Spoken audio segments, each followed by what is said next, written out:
Bismillahirrahmanirrahim. Assalamualaikum warahmatullahi wabarakatuh. Okey, nama diberi Ustazah Nurul Hidayah binti Poji. InsyaAllah hari ini kita akan mempelajari subjek Imla. Mata pelajaran Imla lah, Imla tahun 5. Jadi untuk tajuk, kita tengok dulu apa objektif pembelajaran untuk tajuk hari ini. Okey, di akhir pembelajaran, murid dapat membaca, menulis dan menyenaraikan kalimah yang mengandungi huruf al-aliful layyinah. Dalam erti kata lain, al-aliful layyinah ni maksudnya apa? Alif sakinah di pertengahan kalimah. So macam kalau dalam kalimah tu kita ada apa? Dia punya kategori dia ada di awal kalimah, di pertengahan kalimah dan di akhir kalimah. Jadi hari ni kita hanya nak belajar tentang alif sakinah di pertengahan kalimah. Okey, al-aliful layyinah. Okey, maksud apa maksud al-aliful layyinah ni? Itu huruf alif sakinah dan huruf sebelumnya berbaris fathah. Okey, apa macam alif layyinah ni apa Alif sakinah ni macam mana Okey, alif sakinah ni macam ni. Alif sama ada alif satu biji macam ni, ataupun alif kalau dalam Al-Quran dia ada baris mati macam ni, ataupun baris alif yang baris mati macam ni. Yang bulatan tu lah. Jadi hari ni kita nak belajar tentang alif sakinah yang ada sebiji macam ni je. Yang ada sebiji macam ni je. Ni nama dia alif sakinah. So kalau untuk pengetahuan awak semua, alif sakinah ni dia ada dua jenis, iaitu alif mamdudah, alif sakinah yang mamdudah, ataupun lagi satu alif sakinah yang ni dia ada dekat akhir kalimah. Dia macam bentuk ya tapi tak ada titik. Itu nama dia alif maksurah. Jadi untuk hari ni kita akan belajar satu je lah tentang alif sakinah di pertengahan kalimah yang menggunakan alif mamdudah. Jadi untuk maksud pertama ni dia kata apa? Kata huruf alif sakinah dan huruf sebelumnya berbaris fathah. Jadi ini alif sakinah dan perhatikan huruf sebelumnya ni dekat pertengahan kalimah Ni okey. Ni di awal ni pertengahan kalimah, so alif ada dekat pertengahan kalimah dan huruf sebelum alif ni awak kena pastikan dia berbaris fathah. Berbaris fathah ataupun berbaris atas. Tak kisahlah dekat sini huruf ba ke, huruf ta ke. Macam tu, asalkan sebelum alif tu hurufnya mesti berbaris fathah. Okey, untuk pengertian kedua, al-aliful layyinah di pertengahan kalimah dan huruf sebelumnya berbaris fathah ditulis dengan alif mamdudah. Macam saya cakap tadi, alif ada dua, alif mamdudah. Okey, dia kata alif mamdudah. Alif mamdudah macam ni, alif maksurah macam ni. Alif maksurah ni biasa dekat akhir kalimah, dan alif mamdudah ni dia berada dekat pertengahan kalimah dan akhir kalimah. Tapi untuk hari ni kita belajar pertengahan kalimah je dulu. Okey, next slide. Okey, ni kita tengok. Kita pergi kepada contoh-contoh alif layyinah di pertengahan kalimah. Okey, macam awak semua boleh nampak dekat sini. Nampak ni? Dia ada alif dekat pertengahan kalimah ni. Ini nama dia alif mamdudah. So ni adalah contoh alif layyinah di pertengahan kalimah. So cara bacanya pula, setiap kali awak nampak huruf alif yang tak ada baris, awak kena panjangkan. Kalau dalam tajuk tu kita panggil dia mak asli lah. Okay. So cara bacanya adalah sirajun.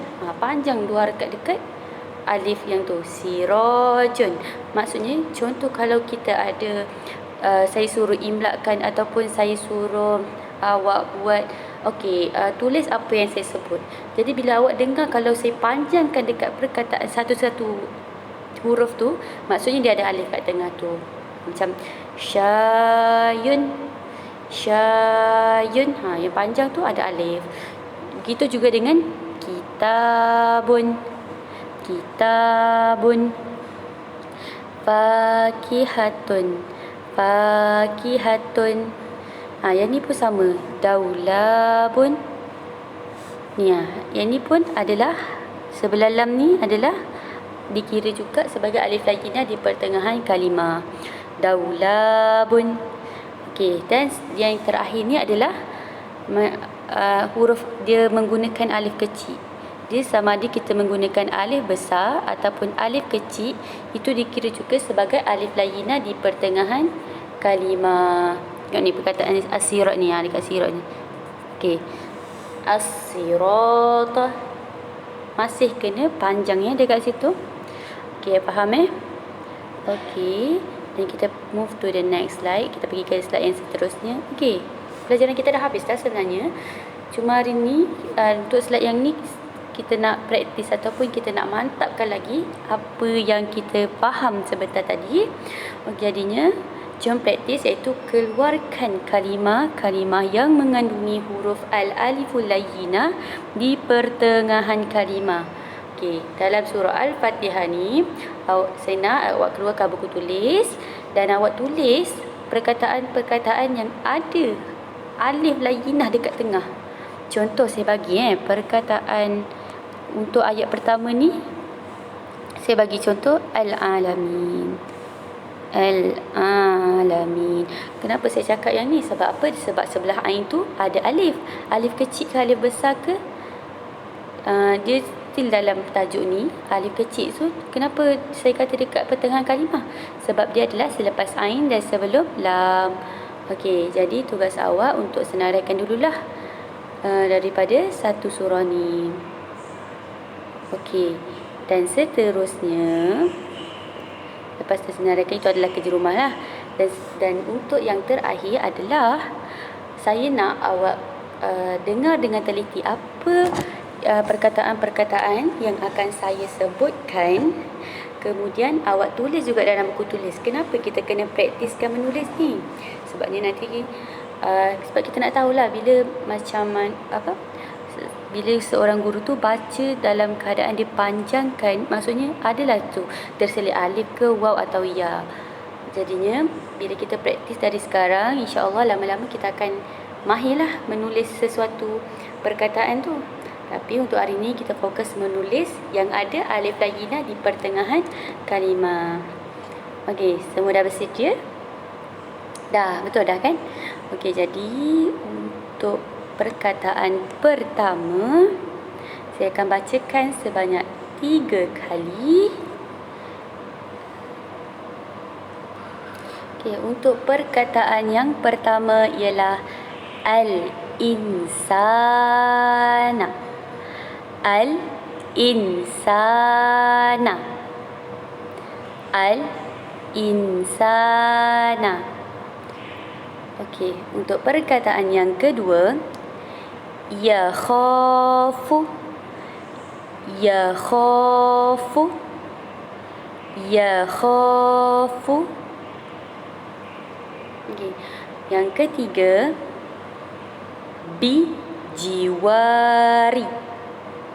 Bijiwari. Bijiwari. Okey, untuk perkataan seterusnya, amama. Amama. Amama. Okey, dapat ke? Dan perkataan yang terakhir, al-khadim. Al-khadimu. Al-khadimu. Okey, nanti tuliskan dalam buku tulis. Okey, insya-Allah rasanya setakat tu saja. Dan nanti jangan lupa untuk buat buku dalam buku tulis dan buat juga latihan dalam buku aktiviti. Okey, itu saja. Terima kasih sebab mendengar dan diharapkan apa yang didengar ni kan dapat dicatatkan juga dalam buku tulis. Sebab apa yang kita dengar biasanya akan keluar, masuk telinga kanan, keluar telinga kiri. Jadi kalau nak sesuatu ilmu tu lekat, kita kena tulis dan baca sekali. Okay, insya-Allah. Terima kasih. Assalamualaikum.